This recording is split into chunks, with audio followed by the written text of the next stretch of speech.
नमस्कार साथियों, एग्रोजेट के ऑनलाइन पोर्टल पर आपका हार्दिक स्वागत है। जैसा कि आपको पता है कि 12th बोर्ड के एग्ज़ाम नज़दीक आ गए हैं, उन्हीं एग्ज़ाम को मद्देनज़र रखते हुए एग्रोजेट एग्रीकल्चर से संबंधित 5 board paper agriculture, biology, chemistry, Hindi और इंग्लिश, इनके मॉडल पेपर आपको ऑनलाइन पोर्टल पर अवेलेबल करवा रहा है और इच्छित विद्यार्थी इनको ऑफलाइन संस्था से आकर भी ले सकता है।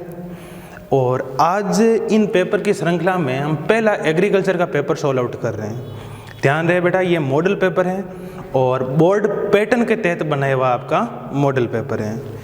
तो देखो, आप मॉडल पेपर का आप स्टार्ट करें हम। फर्स्ट क्वेश्चन देखो, मृदा उर्वरकता को प्रभावित करने वाला प्राकृतिक कारक है। यहाँ पर तो चारों ऑप्शन है वो मृदा उर्वरकता को प्रभावित कर रहे हैं।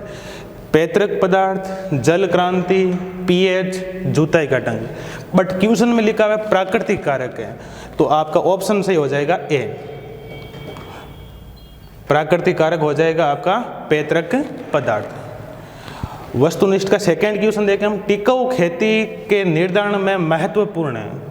अब टिकाऊ खेती आपको पता है, टिकाऊ खेती का मतलब ही हो गया किसी क्षेत्र में हमें लंबे समय तक कृषि उत्पाद प्राप्त करना है।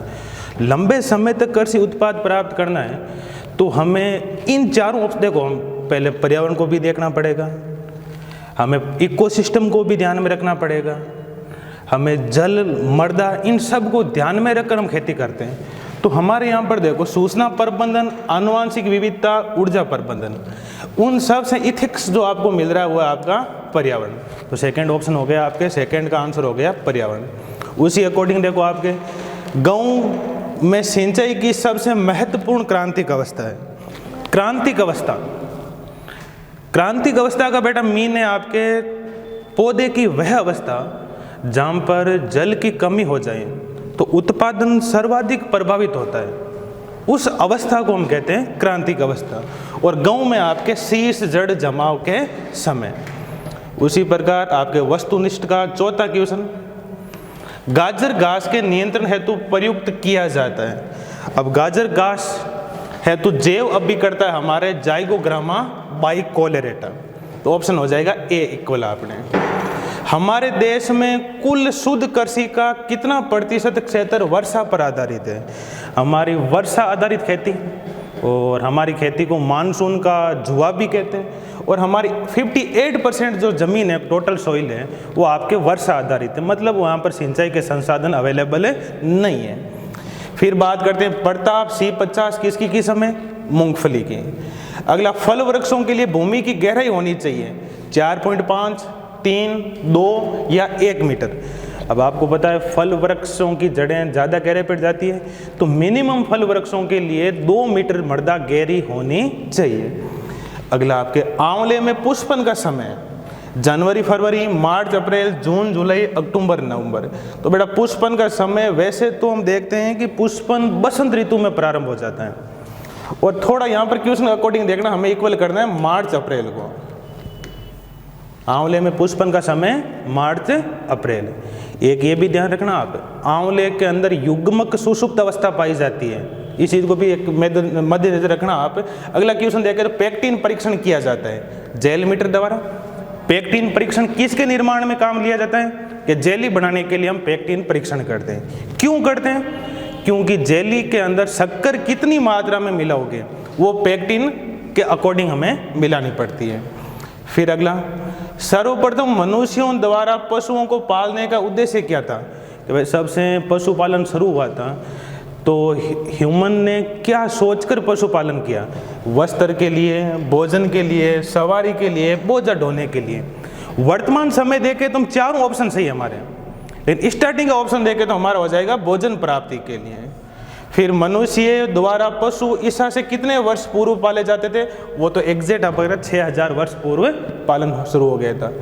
गाय की दुधारू नस्ल है नागौरी, अभी पशु मेला चल रही है नागौर का, नागौरी, खिलारी, गिर या हरियाणवी। यहाँ पर देखो दूध की कंडीशन देखें तो दोनों नस्लें आपकी है।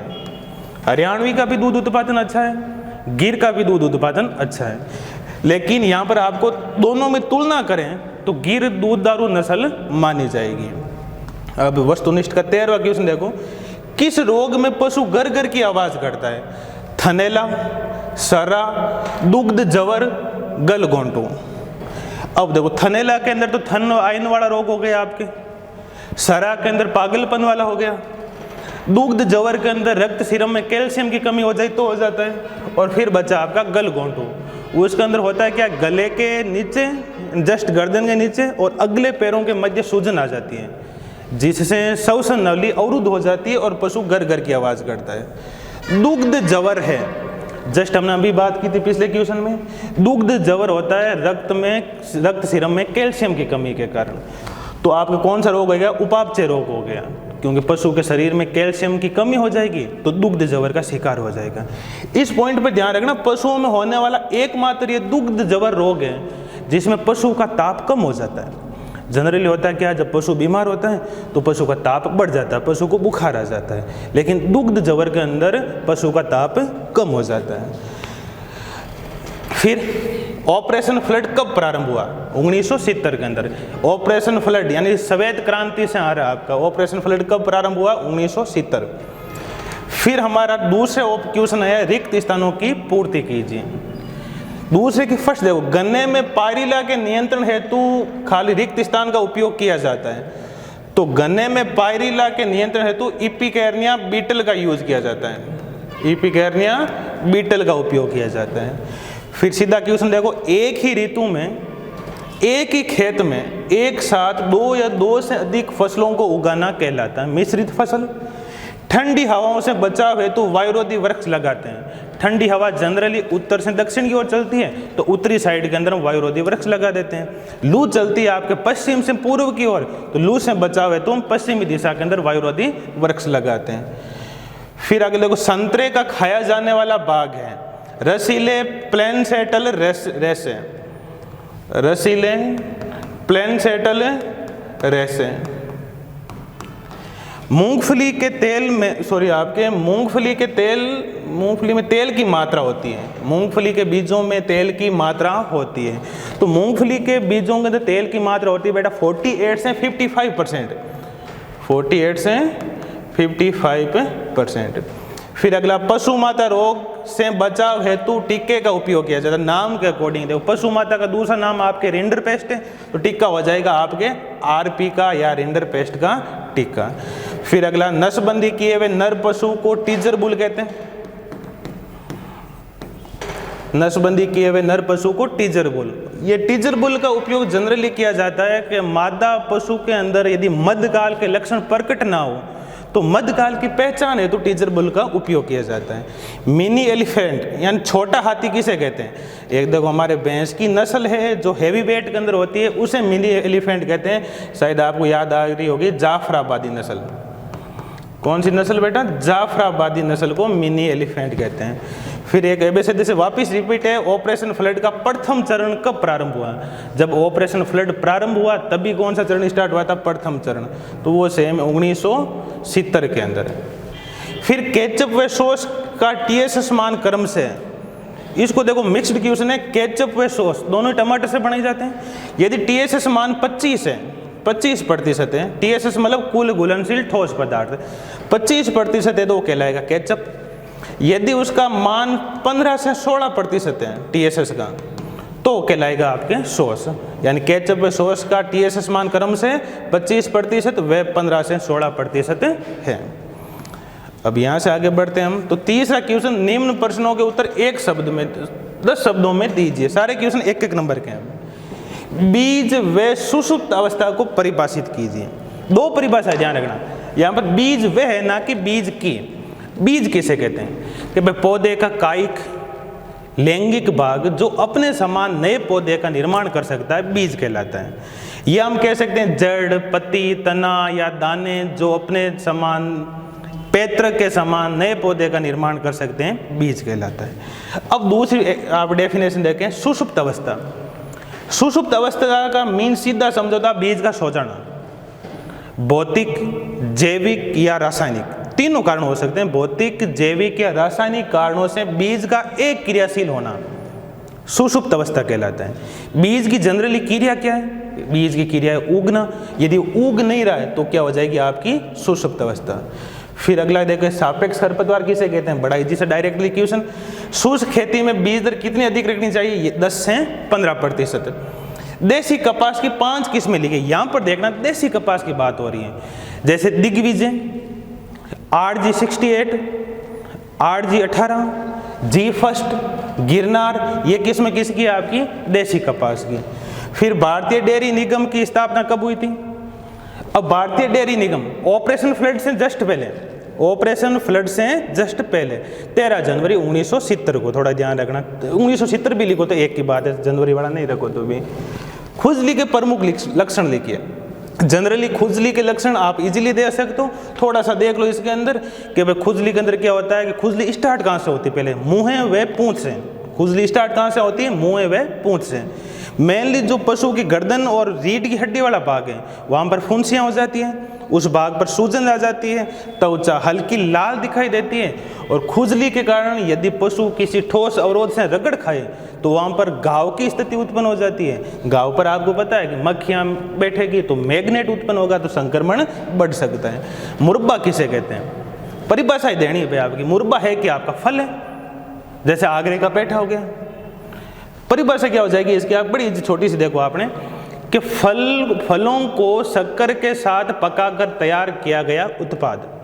फलों को शक्कर के साथ पकाकर तैयार किया गया उत्पाद जिसका TSS मान 68% हो, जिसका TSS मान 68% हो, मुरब्बा कहलाता है। अगला बहार क्या है? कि फलों में पुष्पन का समय क्या कहलाता है? बहार कहलाता है। फलों में पुष्पन का समय बहार कहलाता है। अब लघुरात्मक क्वेश्चन, ये सारे क्वेश्चन 4 नंबर से स्टार्ट हैं, वो सारे के सारे क्वेश्चन 1.5 नंबर के आपके हैं। कृषि में सस्य विज्ञान की क्या भूमिका है? अब देखो सस्य विज्ञान है क्या? सस्य विज्ञान वही है कि खेती करने का आधुनिक तरीका क्या है, वही तो आपके सस्य विज्ञान है। अब कृषि में क्या महत्व है? बस उन्नत बीज लेके आओगे आप, उन्नत खाद लेके आओगे, उपयुक्त विधियों से खरपतवार नियंत्रण करोगे, बुआई की विधियां ढंग से रखोगे, सिंचाई की आधुनिक विधियों का आप उपयोग करोगे तो फसल उत्पादन अच्छा होगा। फिर उनकी मार्केटिंग अच्छी तरह से करोगे, उनका भंडारण अच्छे तरीके से करोगे तो अंतिम उत्पाद आपको, किसान को बेनिफिट अधिक मिलेगा। ये आपका महत्व हो गया। बौछारी सिंचाई विधि के लाभ व सीमाएं लिखिए। बौछारी यानी फव्वारा विधि के लाभ। अब लाभ देखें तो बड़े शॉर्ट के अंदर देखो लाभ। एक तो आपके जल की बचत होती है, दूसरी चीज कि आपके उबड़ खाबड़ है, मरुस्थली है, उन जमीन के अंदर भी आप आसानी से सिंचाई कर सकते हो। तीसरी चीज है शुष्क क्षेत्रों में बौछारी सिंचाई से सिंचाई करोगे आप तो हवा में नमी बन जाएगी। हवा में नमी हो गई तो आपके लू के यानी गर्म हवा के, ठंडी हवा के चपेट में फसलें नहीं आएगी।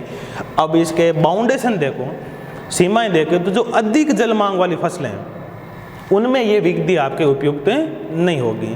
फिर अगली बात देखें हम कि यदि सिंचाई कर रहे हैं, हवा की गति तेज़ है, सिंचाई करते समय हवा तेज़ चल रही है, तो जो जल है वो एक नियत स्थान पर नहीं पहुंचेगा। आपके जल की कई जगह पर जल अधिक जाएगा, कई जगह पर जल कम जाएगा, तो एक नेगेटिव पॉइंट आपका ये हो गया। पलवार द्वारा खरपतवार नियंत्रण की प्रक्रिया को समझिए। अब ये पलवार वाला क्वेश्चन देखो शुष्क खेती में भी है, खरपतवार में भी है, आपको थोड़ा इसको ध्यान रखना। पलवार कहते किसे? पहली बात हो कि प्लास्टिक की पन्नी, फसली अवशिष्ट या खरपतवारों द्वारा मृदा को ढकना, मृदा को आवृत करना क्या कहलाता है? पलवार कहलाता है। पहले हम डेफिनेशन लिखेंगे, ये क्वेश्चन आगे तो पलवार की, फसली अवशिष्ट, प्लास्टिक की पन्नी या खरपतवारों द्वारा मृदा को आवृत करना पलवार कहलाता है। अब पलवार जैसे खेत है उसके ऊपर आप प्लास्टिक की पन्नी लगा दी खेत पर। अब जहाँ पर आपको फसल के पौधे उगाने हैं वहाँ पर पन्नी में छिद्र किए और पौधे उगा दिए, तो जो खरपतवार के पौधों के लिए पर्याप्त मात्रा में हवा नहीं मिलेगा, पर्याप्त प्रकाश नहीं मिलेगा, तो ऑटोमेटिकली उनका क्या हो गया? नियंत्रण हो गया। सेम ये क्वेश्चन होता है कि पलवार द्वारा जल संरक्षण, खेत पर प्लास्टिक की पन्नी लगा दोगे तो वाष्प नहीं बनेगी, वाष्प नहीं बनेगी तो आपके जल का ह्रास नहीं होगा। निम्न की परिभाषा लिखिए। ये 3 परिभाषाएं सर ने दी, देखो आपने, वैसे क्वेश्चन तो आएगा एक का ही, भाई कॉर्म हो गया, राइजोम हो गया, फ्रेम व टॉप वर्किंग हो गया। अब इनके अंदर देखो परिभाषाओं का मीन क्या हो गया। कॉर्म क्या आपके? कॉर्म देखो जैसे हमारे केसर के अंदर है, फ्रांसिस के अंदर है। फल का जो पौधा है उनके अंदर जनरली जो तने का आधार्य भाग है,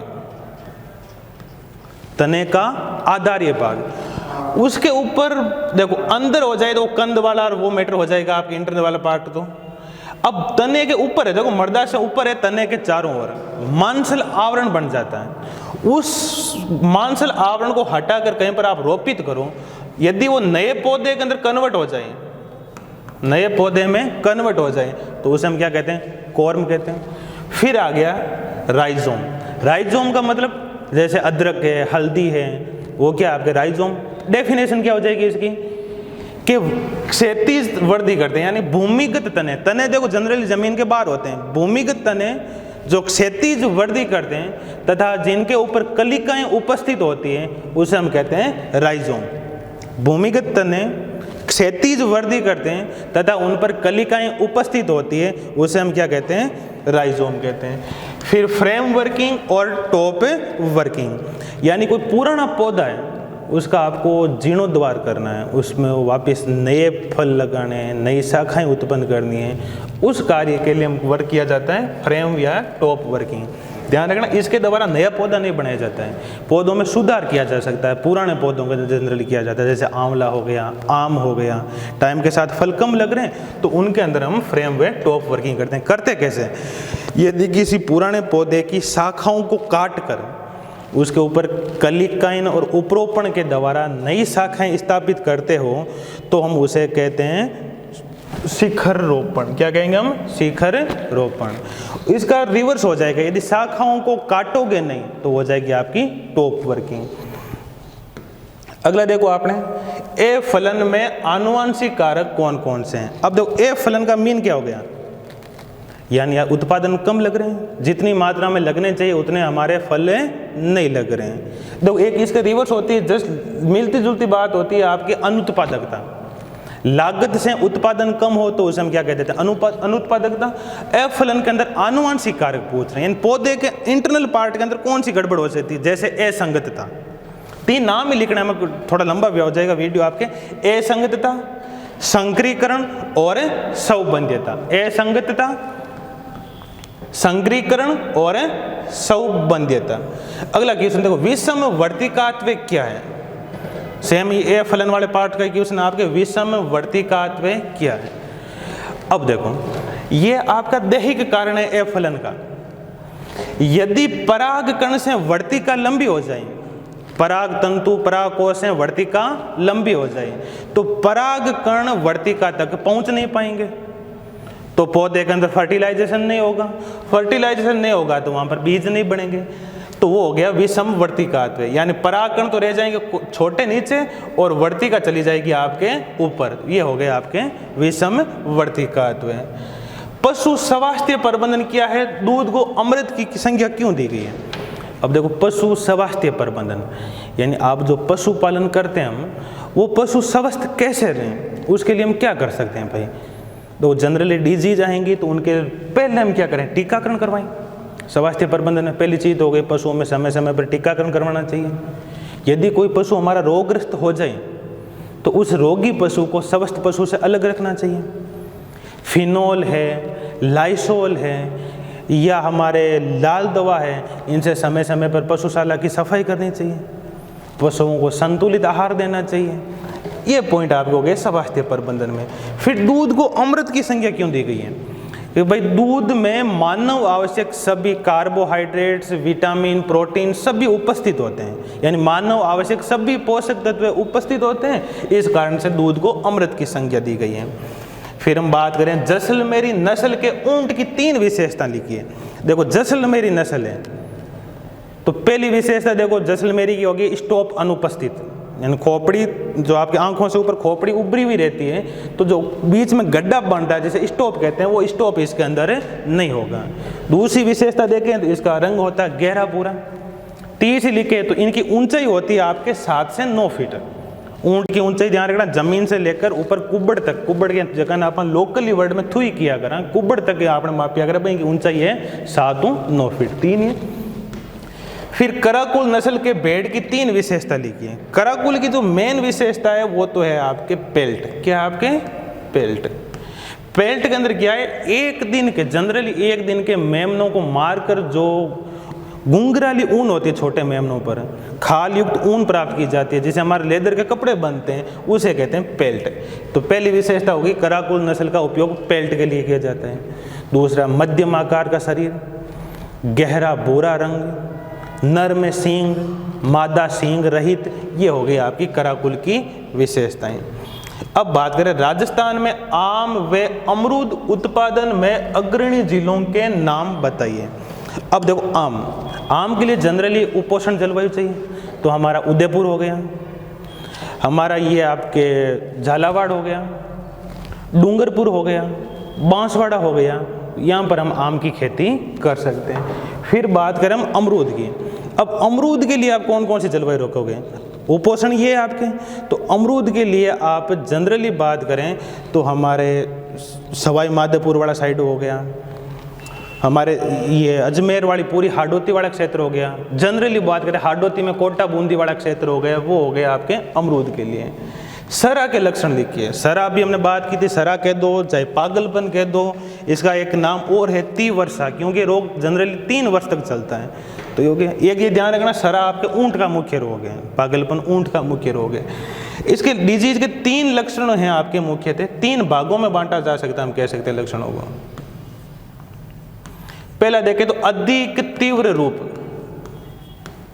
अधिक तीव्र रूप, इसके अंदर पशु को तेज बुखार आता है, पशु इधर उधर भागता है तेज गति से, ठोस अवरोधों से टक्कर खाने लग जाता है, आहार लेना बंद कर देता है, और एक लगभग 5-7 दिन के अंदर पशु की मृत्यु हो जाती है, वो हो गया अधिक तीव्र रूप।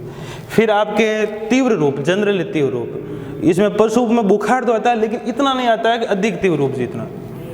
फिर दूसरी कंडीशन बात करें कि तीव्र रूप के अंदर पशु एक ही जगह पर घूमता रहता है, चलता फिरता रहता है, जैसे हम बोलते हैं बंद बदासा चलता रहता है पशु, और लास्ट के अंदर आहार नहीं ले रहा है, ऊर्जाविहीन होकर जमीन पर गिर जाएगा और मर जाएगा आपके। फिर आपका आता है कि तीव्र रूप, जनरली मध्यम रूप या मध्यम तीव्र रूप, उसके अंदर सेम वही बात है। इसमें एक कंडीशन, एक पशु को बुखार नहीं आता है, एक ही जगह पर गोल गोल चक्कर काटेगा, 15-20 दिन के अंदर एनर्जी खत्म हो जाएगी तो पशु जमीन पर गिर जाएगा और आपका मर जाएगा।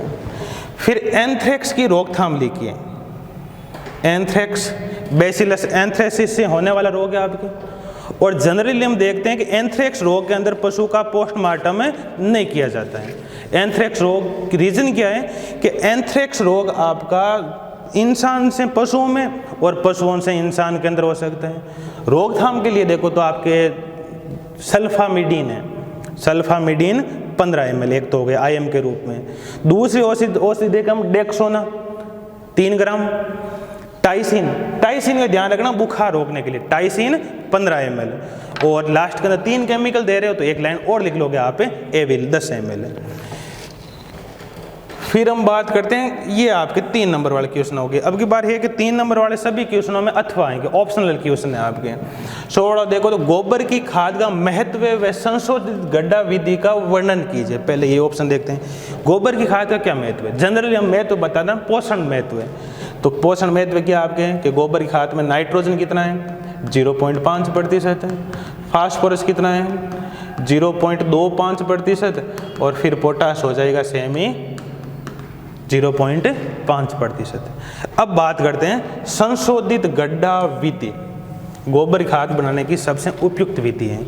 अब इसके अंदर करते हैं क्या, पहले तो सबसे पहले हम 3 मीटर लंबा, एक पशु के लिए बात हो रही, ध्यान रखना 3 मीटर तो लंबा, 1 मीटर गहरा डीप, और लगभग 2 मीटर चौड़ा हम क्या बनाते हैं, गड्ढे का निर्माण करते हैं।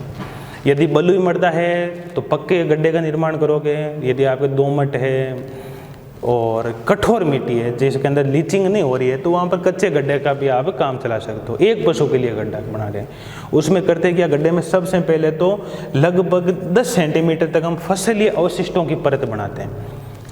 फसलों का कचरा हो गया, खरपतवार हो गए शेष, पशु जो आहार ले रहे हैं उनका चारा बच गया वो है, वो डालेंगे।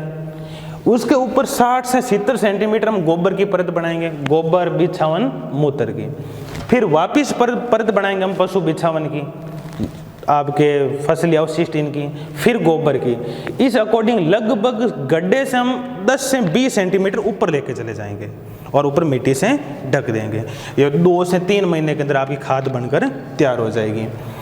फिर हरी खाद निर्माण की विधि व महत्व समझाइए। अब हरी खाद कहते किसे, पहले तो फसलों को हम क्या करते हैं, जनरली हरी खाद के लिए दलहनी फसलों का उपयोग किए जाते हैं। दलहनी का क्यों करते हैं भाई, कि दलहनी फसलों के अंदर आपकी जड़ों के अंदर राइजोबियम ग्रंथियां होती है। किस जीन के कारण, निफ जीन के कारण। एक थोड़ा सा ये भी ध्यान रखना आप कि दलहनी जड़ों का लाल रंग होता है लेग हीमोग्लोबिन के कारण। अब जनरली उतना ही हरी खाद की बात हो रही है तो दलहनी फसलों का उपयोग करते हैं। फसल जब पुष्पन अवस्था में चली जाए, यानी उसके ऊपर पुष्प लगने शुरू हो जाएं, तो उनको मिट्टी के अंदर गहरे कृषि यंत्रों के द्वारा दबा देते हैं और आगामी फसल की 2-3 महीने के अंदर खाद सड़ के तैयार हो जाती है, फिर आगामी फसल को उगा देते हैं आपके।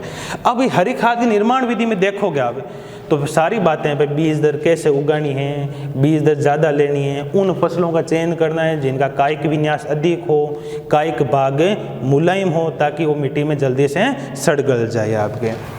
फिर इनका महत्व देखें। महत्व हो गया, एक तो मिट्टी के अंदर ह्यूमस की मात्रा बढ़ेगी, मिट्टी की जल धारण क्षमता बढ़ेगी, मिट्टी में वायु विनिमय बढ़ेगा, आगामी फसलों में जड़ों का विकास अधिक होगा, और जो हमारे लाभदायक जीवाणु हैं जैसे केंचुआ का क्वेश्चन सर ने नहीं डाला है, ध्यान रखना। राजस्थान की जलवायु वाला थोड़ा ध्यान रखना, कौन सा केंचुआ उपयुक्त है, अगले पेपर में कहीं ना कहीं सोल आउट करते हैं। आइसिनिया फोइटिडा, उसको भी याद रखना आप, उनके लिए पर्याप्त मात्रा में पोषक तत्व उपलब्ध हो जाते हैं।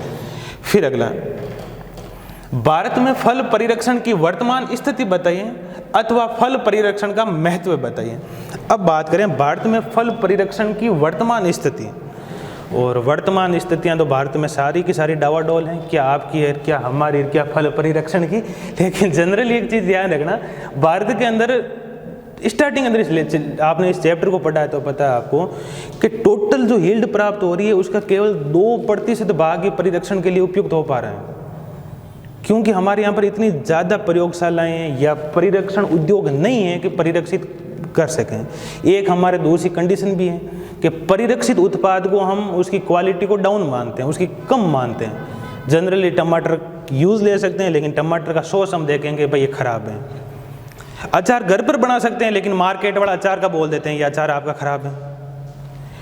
केचप, जैम, जेली, हम ग्रामीण क्षेत्रों के अंदर तो इनका कभी नाम ही नहीं सुना। आज आपने घर जाए कह देना जैम है, केचप है, जेली है, यदि उनको भी बोतल के अंदर लेके जाएं तो घर वाले पहले हमें बाहर निकलें, उसके बाद में बोतल हमारे पीछे पीछे आए।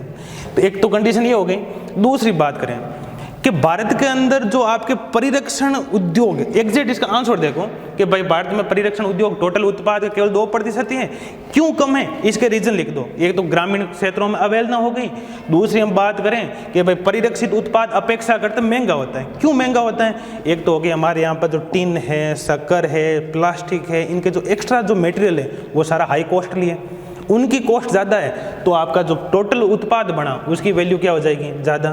फिर अगली कंडीशन देखें हम कि इनका थोड़ा सा बेनिफिट बता देता हूँ परिरक्षण, क्योंकि 3 नंबर के क्वेश्चन है तो बेनिफिट बता दो।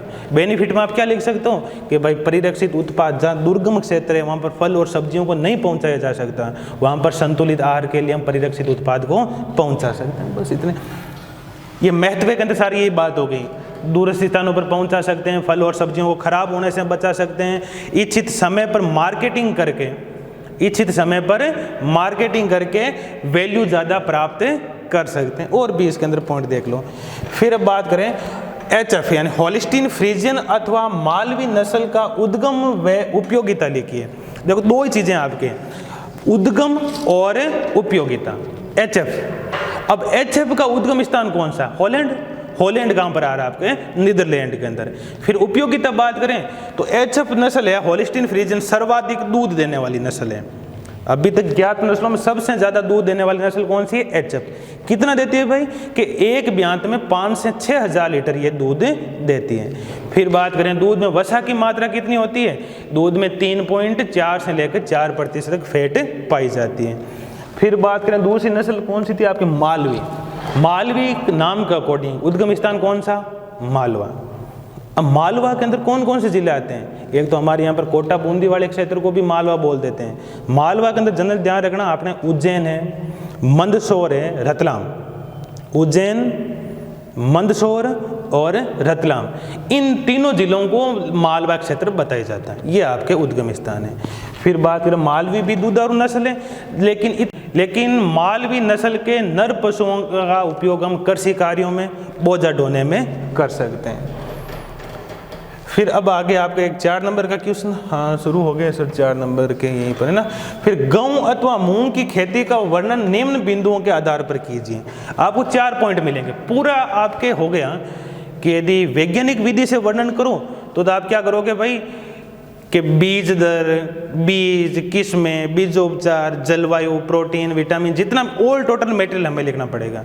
लेकिन यदि पॉइंट मिल गए आपके तो फिर सबसे बेस्ट बात है। देखो पहले हम गेहूं की बात कर लेते हैं। गेहूं के लिए मृदा कैसी उपयुक्त है? मृदा तो जनरल ध्यान रखना, बलुई दोमट और दोमट, बलुई दोमट और दोमट। फिर बात करते हैं मिट्टी की, सॉइल की पीएच कितनी होनी चाहिए कि भाई गेहूं के लिए पीएच एवरेज लिखो तो सबसे बढ़िया बात है, नहीं याद रह रही तो, नहीं तो पीएच हो जाती है आपकी 6 से लेकर लगभग 8 तक। 6.5 से 8 ले लो, 6 से 8 ले लो, कुछ भी याद नहीं रहे तो 7 पीएच ले लेना आपने। फिर क्लाइमेट की बात देखें कि गेहूं किस ऋतु का पौधा है? रबी का। रबी के लिए जलवायु कौन सी हो गई? शीतोष्ण। अब एवरेज टेम्परेचर देखें तो आप आगे पढ़ोगे जेड के अंदर, क्लासों के अंदर, या आपने पढ़ा भी होगा कि रबी की फसलों के लिए जो क्रिटिकल टेम्परेचर है वो आपके 20 से 25 डिग्री सेल्सियस। तो गेहूं के लिए क्या पॉइंट हो गया? मृदा, बलुई दोमट या दोमट, सॉइल की पीएच कितनी होनी चाहिए? 6 से 8। और फिर क्लाइमेट की बात करें होगी शीतोष्ण। क्लाइमेट के अंदर हम टेम्परेचर ऐड कर देंगे, टेम्परेचर हो जाएगा आपके 20 से 25 डिग्री सेल्सियस। फिर बात करें उन्नत किस्में।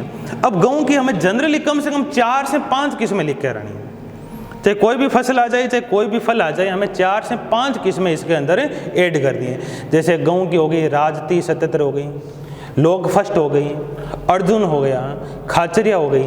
ये किस्में 4-5 किस्में जो आपको याद आ रही है वो गेहूं की 4 किस्में लिख देनी है आपके। फिर बीज दर। अब बीज दर के अंदर जनरली गेहूं की बीज दर मानते हैं भाई 100 kg प्रति हेक्टर। गेहूं की बीज दर हमारे 100 kg प्रति हेक्टर। लेकिन यदि मृदा क्षारीय है, लवणीय मिट्टी है, वहाँ पर आपको पता है बीजों का अंकुरण कम होता है, या कई किसान क्या करते हैं अभी भी छिटकवा विधि से हमारे गेहूं की बुआई कर देते हैं, तो थोड़ी सी बीज दर हम ज़्यादा ले लेते हैं, 120 kg प्रति हेक्टर ले लेते हैं। जनरली 100 kg प्रति हेक्टर है, लेकिन मिट्टी लवणीय क्षारीय है या छिटकवा विधि से यूज कर रहे हो तो 125 kg प्रति हेक्टर। फिर सीड ट्रीटमेंट। अब जो सीड ट्रीटमेंट का जनरली ध्यान रखना कि भाई आपके पहले तो कवकनाशक, फफूंदनाशक, जीवाणुनाशक, इनसे उपचारित करोगे तो उनमें एक का केमिकल आपने Agrosan, Cerosan, Thimet, phorate, Bavistin, COC, copper oxychloride, जो आपको याद आ रहा है एक लेना, उससे सीड ट्रीटमेंट करके बता देना। यदि दलहनी फसल आ रही है तो उसके अंदर राइजोबियम, इनका हम यूज कर सकते हैं। फिर बात करें उपज। जनरली गेहूं की उपज होती है 50 से 60 क्विंटल प्रति हेक्टर, लेकिन असिंचित क्षेत्र है जहां पर सिंचाई के साधन नहीं है वहां पर उपज हो जाएगी आपकी 15 से 20 क्विंटल प्रति हेक्टर। उसी प्रकार देखें हम गेहूं के बाद में दूसरा ऑप्शन देखें मूंग का। मूंग के वो मृदा, बलुई दोमट या दोमट मृदा। क्लाइमेट की बात करें तो मूंग कैसी फसल है? खरीफ की फसल, तो क्लाइमेट हो जाएगी उष्णी हो जाएगी, गर्म जलवायु लिख लो आपने। टेम्परेचर देखें तो 25 से 35 हो जाएगा। फिर उन्नत किस्में कोई 4 किस्में ऐड कर लेना भाई, और बीज दर जनरली आपके 10 से 15, और मिश्रित कर रहे हो तो 8 से 10। उपज देखें इसकी तो 10 से 15 क्विंटल प्रति हेक्टर। एंड फाइनल क्वेश्चन, आम अथवा अनार की खेती का वर्णन निम्न बिंदुओं के आधार पर कीजिए। इनमें उन्नत किस्में, तो आम की 4 किस्में, दशहरा, लंगड़ा, अल्फांसो, हापुस, तोतापुरी, जो आपको याद आ रहे 4 किस्में ऐड कर दो। और प्रवर्धन आम का वीनियर ग्राफ्टिंग के द्वारा। जनरली आम के अंदर एक पहला नाम तो जरूर याद रखना, वीनियर ग्राफ्टिंग। दूसरा नाम जरूर याद रखना आप, इनार्चिंग, वीनियर ग्राफ्टिंग और इनार्चिंग। तो अमरूद का क्या हो जाएगा? कलम और गुटी, दोनों को साथ में चले। अमरूद का प्रवर्धन हो जाएगा कलम और गुटी के द्वारा। फिर बात करें रोग और कीट, दोनों फल हैं, दोनों मीठे फल हैं आपके, तो एक तो कीट जनरल, बाकी याद रखने रहे, हमें यहाँ पर 4 नंबर से मतलब है। तो रोग की और कीट के अंदर क्या ले लोगे आप? एक तो ले लोगे आप फल छेदक, फलों में छिद्र करके रस चूसने का कार्य करते हैं। अगला कीट आप कौन सा ले लोगे? पर्ण छेदक, थ्रिप्स, मोइला, जैसिड, एफिड्स, इनके एक एक कलेक्शन लिख लोगे आप। रोग कौन से हो जाएंगे आम के अंदर, तो कौन सा हो जाएगा ये ब्लैक टिप, बाकी योद नहीं, रोग याद नहीं आ रहे हैं, तो ब्लैक टिप हो गया, स्पंजी ऊतक हो गया, ये रोग आप ऐड कर लेना। और अनार की बात हो रही तो आंतरिक काला धब्बा रोग, इनको ऐड कर लोगे। झुलसा हो जाएगा, अगेती झुलसा, पछेती झुलसा। फिर उपज, प्रति पौधा उपज देनी है। आम की उपज लिख रहे हो तो आप जनरल सी हो जाएगा आपके लगभग 100 kg प्रति पौधा, और अनार की ले रहे हो तो आपके 25 से 30 kg प्रति पौधा। तो बेटा थोड़ा सा टाइम के अकॉर्डिंग देखें तो स्पीड से हमने पेपर सॉल्व आउट किया है। लास्ट वाले क्वेश्चन आप इनको घर पे थोड़ा सा और लिखते हैं, आंसर इनके लिखना। आगामी पेपर आपको जल्दी अवेलेबल हो जाएगा, और हर सब्जेक्ट के 5 से 6 पेपर हमारे पास अवेलेबल हैं। तो सारे सॉल्व आउट नहीं हो तो भी आप संस्था के कॉन्टैक्ट नंबर पर आप विजिट कर सकते हो, या संस्था पर आकर भी आप यहाँ पर विजिट कर सकते हो। और बेटा ध्यान रखना, जस्ट 12th का एग्ज़ाम खत्म हो जाए, खत्म होते ही आपके यहाँ पर संस्था के अंदर जेट की क्लासें शुरू हो जाएगी।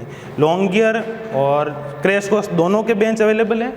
कॉन्टैक्ट नंबर आपके पास अवेलेबल नहीं हो तो यहाँ पर देख लो, आप बोर्ड पर आपके अवेलेबल हैं। जिन भी नंबर पर आपके कांटेक्ट करो पेपर आपको मिल जाएंगे। थैंक यू बेटा, हैव ए नाइस डे।